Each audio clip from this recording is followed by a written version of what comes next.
Hello student, in previous class we studied about the asexual reproduction. Let's start the remaining part of this chapter. Our next topic is sexual reproduction. You know student, in a sexual reproduction male and female gametes both are involved. And you know that the flower are the reproductive part of a plant. And in a flower the stamen are the male reproductive part and the stamen is a female reproductive part.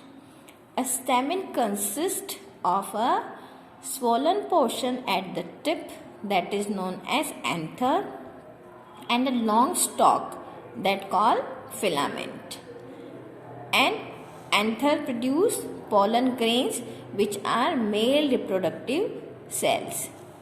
A pistil, that is female reproductive part of a flower, it consists of swollen portion that is known as ovary, and the ovary contain one and more ovules.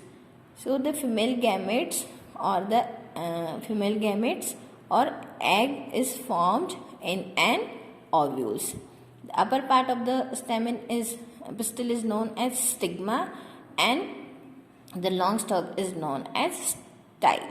So in a pistil, that is female reproductive part of a flower, there are stigma, style and ovary is present, and in a stamen, that is male reproductive part of a flower, anther and filament is present. So the flower are also divided into two parts, that are unisexual flower and bisexual flower. What is unisexual flower? The flower which contain either only pistil or only the stamen, that are known as unisexual flower.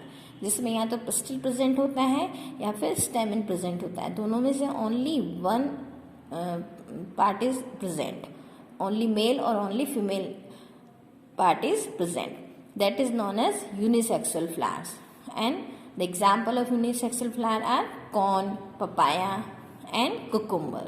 These produce unisexual flower. The flower which contain both, जिसमें दोनों present होते हैं, stamen भी और pistil भी, they are known as bisexual flower. So some example of bisexual flower are mustard, rose and petunia. These are bisexual flower. Our next topic is pollination. What is pollination? The transfer of pollen grains from anther to the stigma. That is known as pollination. What is pollination? The transfer of pollen grains from the anther to the stigma. That is known as pollination. Pollination also divided into two types, that are self-pollination and cross-pollination. What is self-pollination? The pollen land on the stigma of the same flower, that is known as self-pollination. You know student, what is pollination? The transfer of pollen from the anther to the stigma. And when the pollen land on the stigma of the same flower, that is known as self-pollination.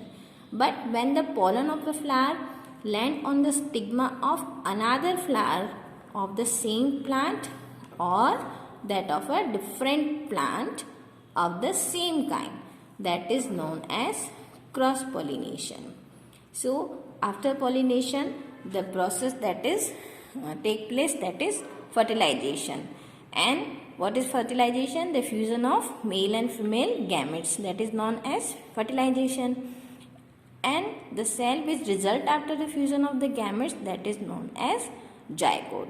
So we can say the process of fusion of male and female gametes, that is known as fertilization, and the zygote develop into an embryo.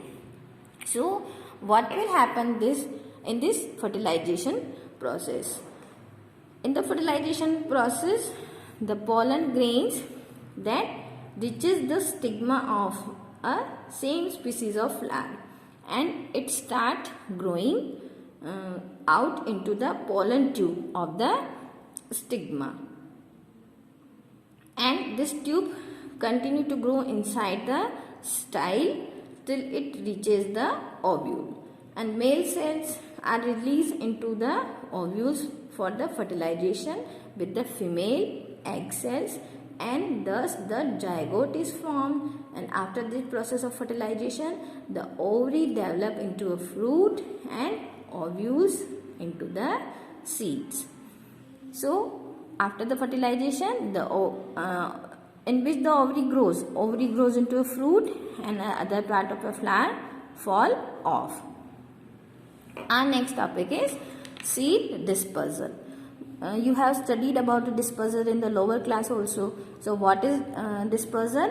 Dispersal is the distribution of fruits and seeds far and wide from their parent is known as dispersal. So the seed which are light, small, or they have a tough or silky hair on their body, they are carried away to distant places by the wind. So the seed dispersal carries out by the agencies like air, water, birds and other animals, including human being also. So what happened in the dispersal? In the dispersal, the fruits and seeds are far and wide from their parent.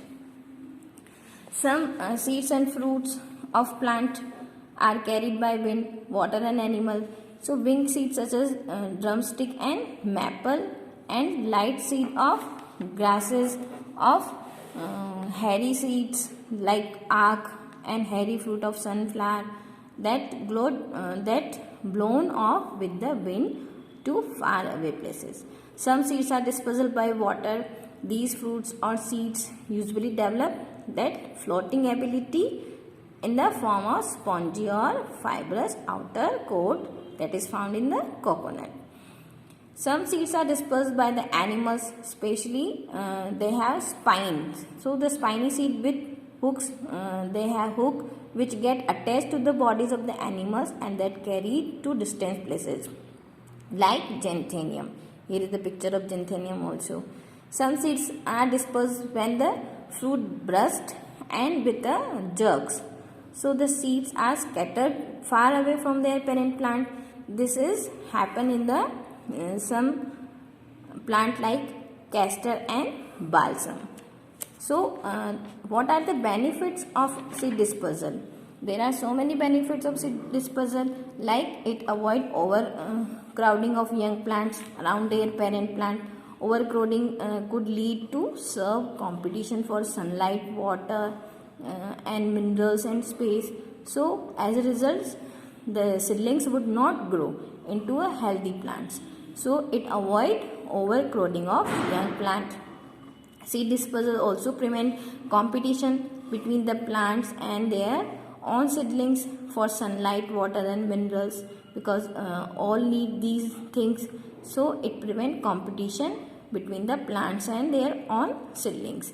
Even it also enable the plants to invade new habitat for wider distribution and provides better chance to survival. So there are some benefits of seed dispersal also. So student, your chapter is complete. I hope you understood this chapter. So read this chapter carefully and do the work given in a PDF. Thank you.